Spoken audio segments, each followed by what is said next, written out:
When Carnegie Hall was celebrating its centennial, they commissioned 13 new musical works. The only non-classical one was a suite of cabaret songs to be sung by Andrea Marcovici. Marcovici was allowed to pick the composer she wanted to work with, and as she recalled, "I was in love with 9 in Grand Hotel. There was a particular melancholy in Maury Yeston's writing that I felt was right for me." And so, Maury Yeston set out to write a cycle of songs inspired by Schubert's Winterreise. Oh. Good. Critic Bernard Jacobson said, "Someone had to think of mating the great tradition of Austro-German song cycles with the great tradition of American cabaret entertainment." It was that guy. The Schubert tale was about a young jilted man wandering the snows of the Vienna woods and descending into madness, while Yeston's version portrayed a broken-hearted young woman who was wandering the snowy paths of Central Park. Now, there were no direct allusions to Schubert in the music, except for certain subtle musical techniques. For example, both pieces had a specific musical figure that both composers used to represent wandering. When Kevin saw that picture on the slideshow, he goes, "Oh my God, did you just like Google winter in Central Park?" And I was like, "No, Kevin, look." That's actually literally she did that. And then he was like, "Oh, so Maury Yeston Googled winter." Yes. And I was like,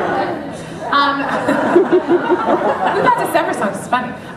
2 years after Marcovici received the commission, she premiered Maury Yeston's December songs, which contained the broken pieces of one woman's life.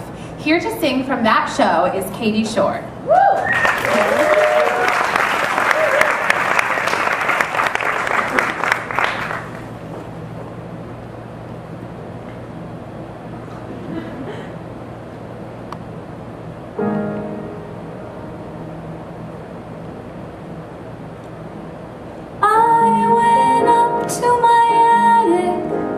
To put away your letters in a gray metal box with 2 broken locks next to an old bird cage.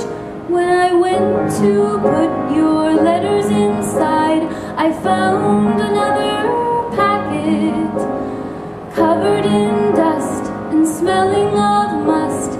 It came from another age.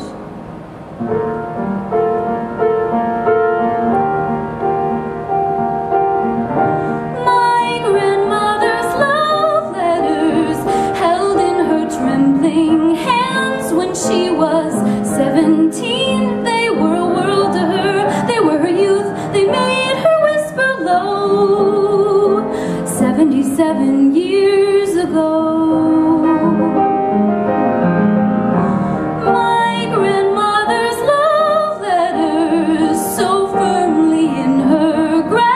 She'd read one line and gasp, that means she breathed the air of long ago. I loved her so.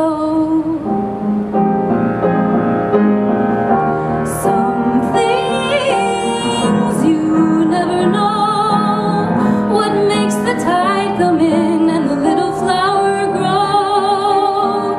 How Father Time decides when he'll come for one of us. Some things you never know, what makes the eagle fly and the southern wind blow.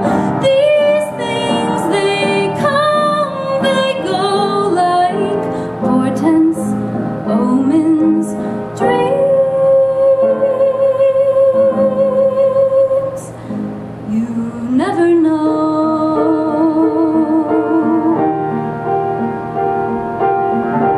My grandmother's love letters when she was 17.